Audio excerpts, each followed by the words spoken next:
If you are thinking of putting a patio in your backyard, you may be wondering why you should go with paver stone. There are a number of reasons to consider when deciding to use them. These stones require very little maintenance and are the ideal choice for moderate climates.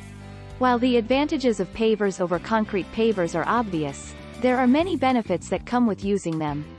First of all, you can have a patio that's resistant to rain, sun, and snow. But if you don't want that, it's best to use concrete pavers.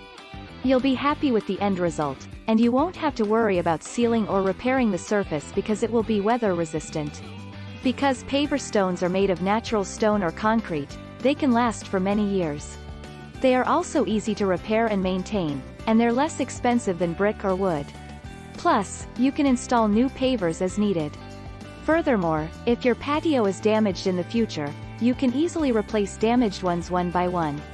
If you decide to install a patio, you may even be surprised to learn that the cost of installing one can be less than brick or concrete.